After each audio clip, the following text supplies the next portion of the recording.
perintah puasa, zakat, dan perubahan arah kiblat.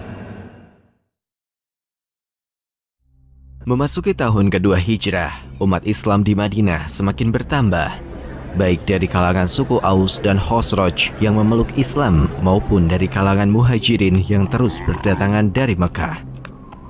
Islam sebagai agama tauhid mulai berkembang secara luas dan mendapatkan tempatnya sendiri di Jazirah Arabia.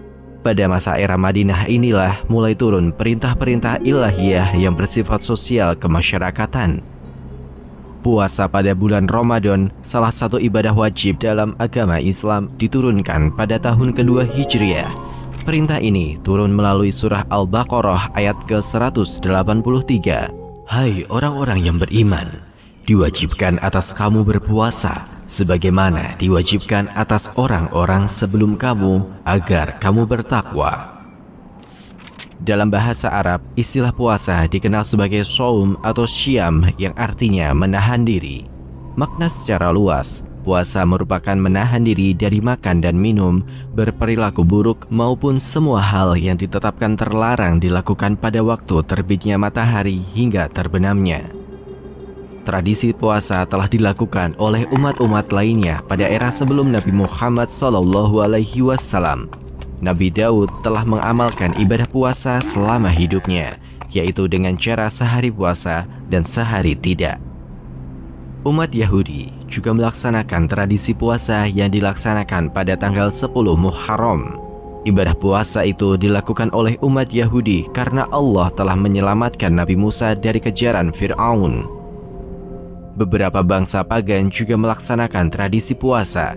Bangsa Yunani berpuasa sebagai persiapan ke medan pertempuran, sedangkan bangsa Romawi berpuasa untuk mendapatkan ketahanan fisik serta melatih kesabaran dan ketabahan.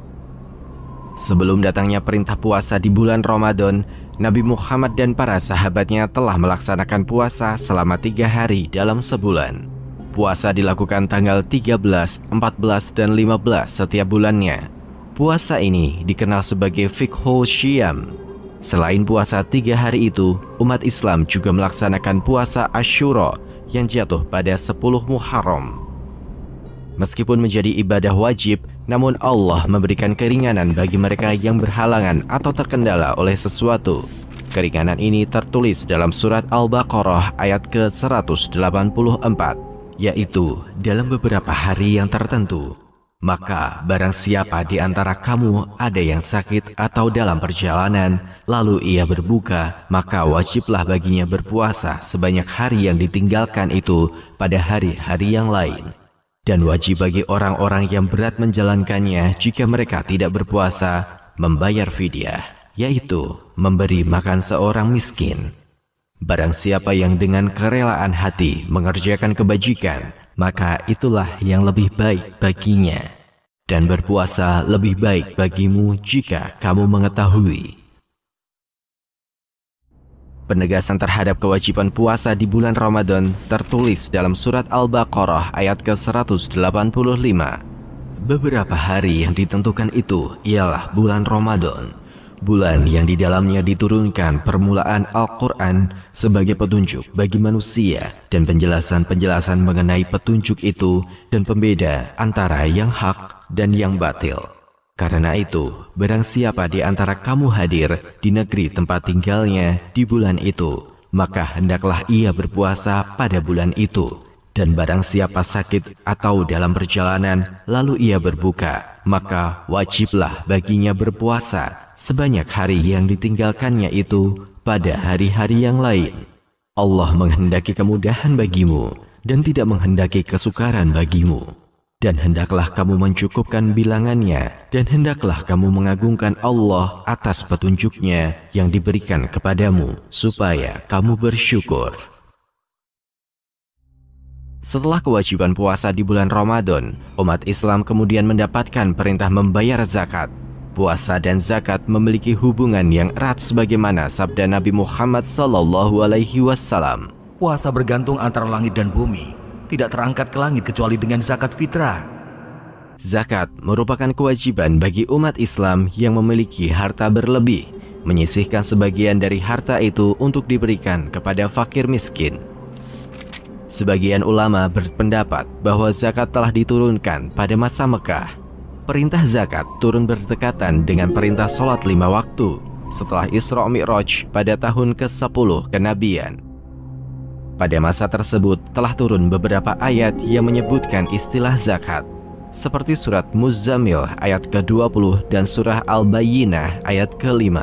Turunnya ayat-ayat tentang zakat ini berkaitan dengan umat Islam dari kalangan fakir miskin yang diusir oleh keluarganya.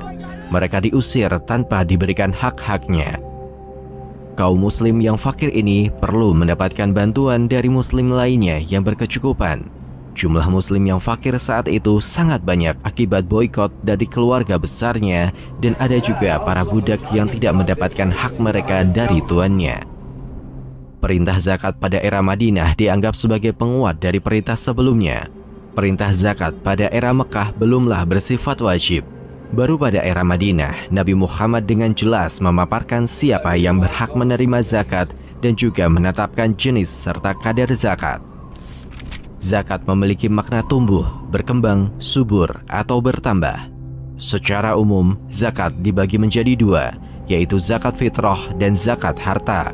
Zakat fitrah wajib dibayarkan setiap tahun pada bulan Ramadan, sedangkan zakat mal atau zakat harta bisa dibayarkan sewaktu-waktu dengan ketentuan yang telah ditetapkan. Zakat fitrah merupakan penutup dari kekurangan dalam menjalankan ibadah puasa Ramadan. Seringkali dalam menjalankan puasa Ramadan, seorang muslim secara sengaja maupun tidak melakukan perbuatan yang sia-sia atau perkataan tidak baik. Selain itu, zakat fitrah akan membantu mereka yang berkekurangan pada hari raya Idul Fitri. Zakat menjadi salah satu rukun dari 5 rukun Islam. Perintah zakat secara tegas tertulis pada surat At-Taubah ayat ke-103 yang turun pada tahun kedua Hijrah. Ambillah zakat dari sebagian harta mereka. Dengan zakat itu, kamu membersihkan dan menyucikan mereka dan berdoalah untuk mereka.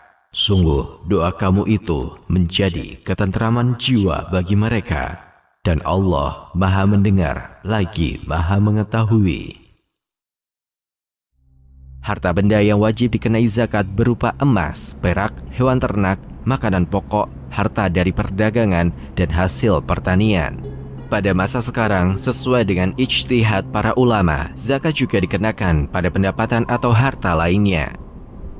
Zakat sendiri termasuk salah satu ajaran Islam yang secara pasti diketahui secara umum. Karena itu, jika kewajibannya diingkari, akan menyebabkan orang tersebut menjadi kufur. Perintah lainnya yang turun pada tahun kedua Hijrah adalah peralihan arah kiblat umat Islam.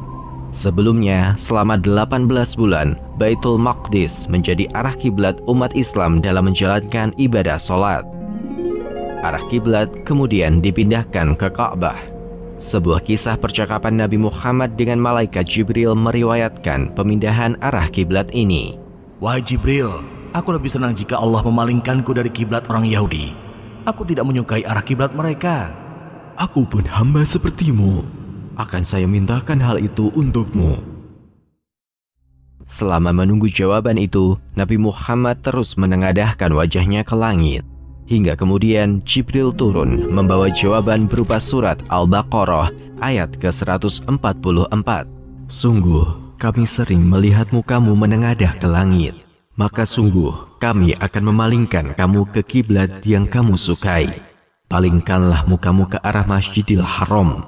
Dan di mana saja kamu berada, palingkanlah mukamu ke arahnya. Dan sesungguhnya orang-orang Yahudi dan Nasrani yang diberi Alkitab, Taurat, dan Injil memang mengetahui bahwa berpaling ke Masjidil Haram itu adalah benar dari Tuhannya. Dan Allah sekali-kali tidak lengah dari apa yang mereka kerjakan. Terdapat beberapa penyebab Nabi Muhammad tidak menyukai arah kiblat yang sama dengan kaum Yahudi. Pertama, pada masa lalu, orang-orang Yahudi pernah berkata, Muhammad sebelumnya berbeda arah kiblat dengan kita, lalu ia mengikuti kami. Andaikan saja tidak ada kami, pasti ia tidak tahu akan menghadap ke arah kiblat yang mana. Kedua, Ka'bah merupakan arah kiblat bagi Nabi Ibrahim. Ketiga, Arah kiblat ke Ka'bah ini menurut Nabi Muhammad bisa menyentuh hati orang-orang Arab sehingga mereka mau masuk Islam. Keempat, Nabi Muhammad menginginkan kemuliaan untuk Masjidil Haram yang berada di kota kelahiran beliau. Pergantian arah kiblat ini terjadi pada bulan Sya'ban tahun kedua Hijrah. Hikmah beralihnya kiblat ini merupakan ujian bagi orang-orang yang beriman. Bagi orang-orang yang beriman, pindahnya arah kiblat ini akan benar-benar mereka patuhi. Bagi mereka yang lemah imannya akan menganggap Nabi Muhammad tidak teguh dalam pendirian dan meragukannya. Menyikapi mereka yang masih lemah imannya, Allah menurunkan surat Al-Baqarah ayat ke-143. Dan kami tidak menetapkan kiblat yang menjadi kiblatmu sekarang, melainkan agar kami mengetahui supaya nyata siapa yang mengikuti Rasul dan siapa yang membelot.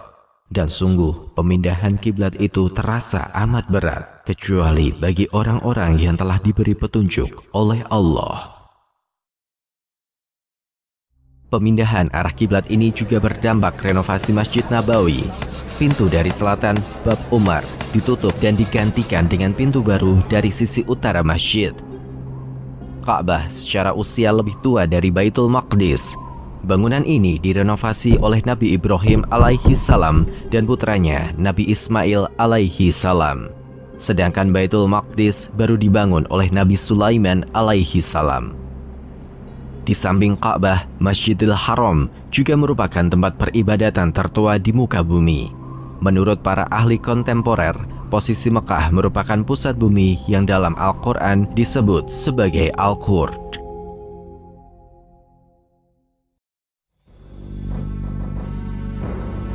Penulis naskah Abdullah Hasan, ilustrator Yudi Toto, narator Dia Rashid Putra, musik Agus TM, editor Anggit Febrila, produser Haidar Ahmad Furqoni, diproduksi oleh Kastadi Sentra Media.